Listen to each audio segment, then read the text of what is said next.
بسم اللہ الرحمن الرحیم، السلام علیکم۔ آپ دیکھ رہے ہیں پبلک کورج ود عارف۔ ناظرین، پنجاب حکومت کے لیے جو ایک جہاز ویانا گیا تھا یہ سردرد بن چکا ہے اور اس کے اوپر اب جو ہے وہ صفائیاں دے رہے ہیں۔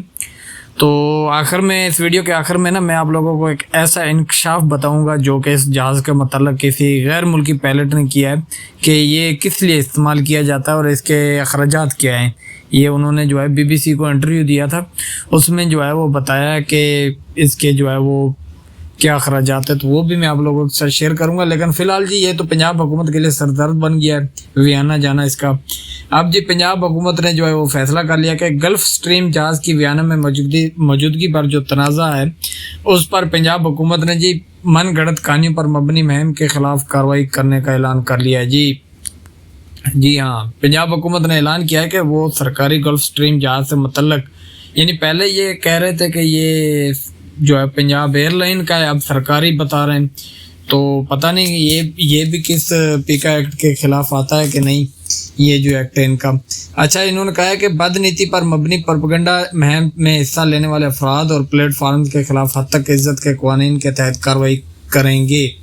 یہ وہی جہاز ہے جو گزشتہ مہینے بھی سوشل میڈیا پر موضوع گفتگو بنا تھا۔ سوال اٹھے تھے کہ یہ جہاز کسی نئے ایئر لائن کے لیے خریدا گیا ہے یا وزیر اعلیٰ پنجاب مریم نواز کے استعمال کے لیے۔ اس جہاز پر نیا تنازع اس وقت کھڑا ہوا جب دوبارہ سوشل میڈیا پر خبریں گردش کرنے لگی کہ یہ لگژری گلف سٹریم طیارہ آسٹریلیا کے شہر ویانا میں موجود ہے اور پنجاب کے وزیر اعلیٰ کے صاحبزادہ جنید صفدر اور اس کا استعمال کر کے یورپ گئے ہیں۔ انسٹاگرام پر جنید صفدر نے اس تمام الزامات کی تردید کرتے ہوئے کہا کہ اس وقت لاہور میں موجود ہوں میں، لیکن اس کے باوجود بھی افواہوں کا سلسلہ رکنے کا نام نہیں لے رہا۔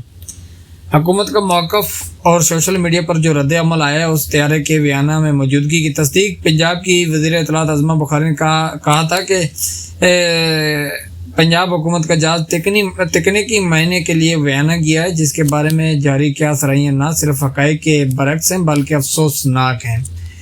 ایک جو ہے وہ متعین مدت میں جہاز کا تکنیکی جو معائنہ ہے وہ کنٹریکٹ کا حصہ ہوتا ہے۔ معمول کے معائنے پر کی اڑانے والوں کو بامقصد کاموں پر توجہ دینے کی ضرورت ہے۔ تاہم ان کی وضاحت کے باوجود بھی سوشل میڈیا پر افواہوں کا سلسلہ نہ رک سکا، جس کے بعد سینئر صوبائی وزیر مریم اورنگزیب نے social media platform X پر اپنے ایک پیغام میں لکھا کہ پنجاب حکومت کے سرکاری طیارے کے استعمال کے بارے میں جھوٹ، من گھڑت کہانیوں، بدنیتی پر مبنی پروپیگنڈا کی ایک منظم مہم چند معروف یوٹیوب، یعنی وہ میرے خیال سے بس میں نام نہیں لینا چاہتا، اور معروف جھوٹ کے عادی عناصر اور جعلی خبریں پھیلانے والوں کی جانب سے چلائی جا رہی ہیں۔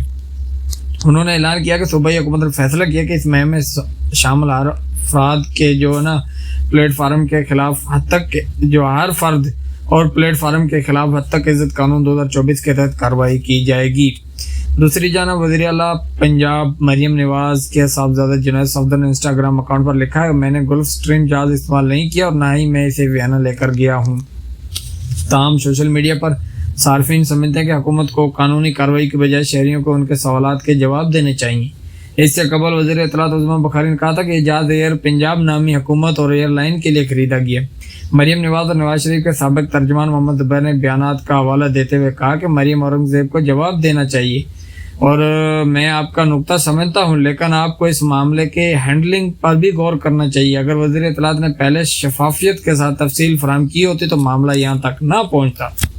مثال کے طور پر عظمیٰ نے کہا کہ یہ جہاز پنجاب ایئر لائن کے لیے تھے، اس کے بعد پنجاب حکومت بیانہ کھو بیٹھی اور اب بھی اسے مشکلات کا سامنا ہے۔ یعنی کہ وہ عظمیٰ بخاری جو ہے نا وہ آج کل اس کے جو حالات بہت پتلے چل رہے ہیں، وہ کوئی نہ کوئی ایسا بیان داغ دیتی ہے جو کہ حقیقت سے برعکس ہوتا ہے، پھر وہ پنجاب حکومت کے سردرد بن جاتا ہے وہ بیان۔ خیال رہے کہ پنجاب حکومت کے ترجمان ادارے ڈائریکٹر جنرل پبلک ریلیشنز نے جو ہے وہ گزشتہ برس اپریل میں ایک اعلامیہ جاری کیا تھا جس میں پہلی مرتبہ ایئر پنجاب کا ذکر سامنے آیا۔ DGPR کے بیان میں کہا گیا کہ وزیر اعلیٰ نے خصوصی اجلاس کی صدارت کرتے ہوئے پاکستان کی پہلی صوبائی ایئر لائن ایئر پنجاب کے نام کی منظوری دی۔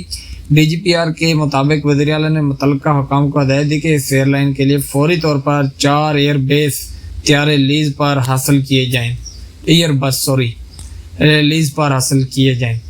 وزیر اعلیٰ کا کہنا تھا کہ ایئر پنجاب ابتدائی مرحلے میں ڈومیسٹک پروازیں چلائے گی اور 1 برس بعد بین الاقوامی پروازیں بھی شروع کی جائیں گی. تاہم ابھی تک گلف اسٹریم جہاز کو نہ تو پنجاب حکومت نے اپنے نام رجسٹر کروایا اور نہ ہی یہ جہاز کسی ایئر لائن کی فلیٹ کا حصہ ہے. یعنی ماہر معیشت ڈاکٹر علی حسنین نے بھی مریم اورنگزیب کو کہا ہے کہ وہ پنجاب کے ٹیکس دہندگان کو جہاز کی قیمت کے بارے میں مکمل معلومات فراہم کرے. جی ہاں بالکل, ان کا یعنی کہنے کا مطلب یہ ہے کہ عوام کو بتایا جائے جو ٹیکس پے کرتی ہے جس کی وجہ سے جو ہے وہ یہ جہاز اڑ رہا ہے, تو انہیں بھی بتایا جائے, بتائیں کہ اس کی کیا ضرورت تھی اور اس کے بجائے ایک چھوٹے جہاز, ہیلی کاپٹر یا گاڑیوں کا انتخاب کیوں نہ کیا. جی ہاں 12 ارب کوئی مذاق نہیں ہے, 12 ارب ہے. اور یہاں تو رحمیار خان میں جو ایک حادثہ پیش آیا 15 ہزار جو مل رہا تھا, اس میں 15 ہزار میں جو ہے وہ اتنا وہاں عوام کا جمع غفیر جمع ہوا کہ چھت گر گئی جس کی وجہ سے بہت سی جانیں چلی گئیں. اور یہاں 12 ارب کا جہاز ہے, کوئی مذاق نہیں. اچھا جی, مزید انہوں نے یہ بھی کہا کہ آپ اس جہاز کی فلائٹ ڈیٹا کو شیئر کرنے کا بھی وعدہ کریں. پنجاب حکومت کی جانب سے قانونی کارروائی کے فیصلے پر صحافی رؤف کلاسرا نے لکھا کہ اگر سیاستدان عوامی پیسہ استعمال کرتے ہیں تو انہیں سنگین نتائج کی دھمکیاں دینے کی بجائے سوالات کے جواب دینے کے لیے بھی تیار رہنا چاہیے. اچھا جی, میں نے ابھی آپ کو بتایا تھا نا کہ میں جاتے جاتے آپ لوگوں کو یہ بتاؤں گا کہ ایک اہم شخصیت نے جو ہے وہ انکشاف کیا اس جہاز کے متعلق. وہ کیا ہے, ذرا اس کے اوپر تھوڑی بات کرتے ہیں. جی, یہ جو گلف اسٹریم طیارہ ہے نا, اس طیارے کے بارے میں ایک اہم کیا یہ ہم آپ لوگوں کے ساتھ شیئر کرتے ہیں. جی کمپنی کی جانب سے ایک ویب سائٹ پر دی گئی ایک عمومی G500 یعنی G500 کی تصاویر کے مطابق جدید سہولت سے آراستہ اس طیارے میں مسافروں کو آرام اور سہولت کا خاص خیال رکھا جاتا ہے اس طیارے میں. اچھا, ایک نجی ایئر لائن سے وابستہ پائلٹ نے نام ظاہر نہ کرنے کی شرط پر BBC کو بتایا, جو میں آپ لوگوں کو پہلے میں نے بتایا تھا نا کہ میں آپ لوگوں کو جاتے جاتے ایک ایسے جو ہے وہ پائلٹ کی کہانی سناؤں گا اس جہاز کے متعلق. اچھا, انہوں نے کہا کہ بزنس جیٹ اسے کہا جاتا ہے, یہ دنیا بھر میں بزنس ٹائکون اور اہم حکومتی شخصیات استعمال کرتی ہیں. انہوں نے کہا کہ بڑے ارب پتی افراد اور شخصیات اور ان جہازوں کا ذاتی استعمال کرتے ہیں, خاص طور پر عرب ریاستوں کے حکمران اور اشرافیہ ان جہازوں کا زیادہ استعمال کرتی ہیں. جی تو یہ ہیں جی, یعنی کہ یہ غریب کے لیے نہیں ہے بلکہ اشرافیہ کے لیے تو اڑتا پھر رہا ہے. جی اب تک کے لیے اتنا ہی, انشاءاللہ ملتے ہیں کسی اگلی ویڈیو میں. اللہ حافظ. اور یہ جو میں نے جتنی بھی آپ کو تحریر سنائی ہے نا, یہ میں نے BBC سے اخذ کی ہے. جی یہ خبر BBC پہ لگی ہوئی تھی تو میں نے سوچا آپ لوگوں کے ساتھ بھی شیئر کروں. اللہ حافظ.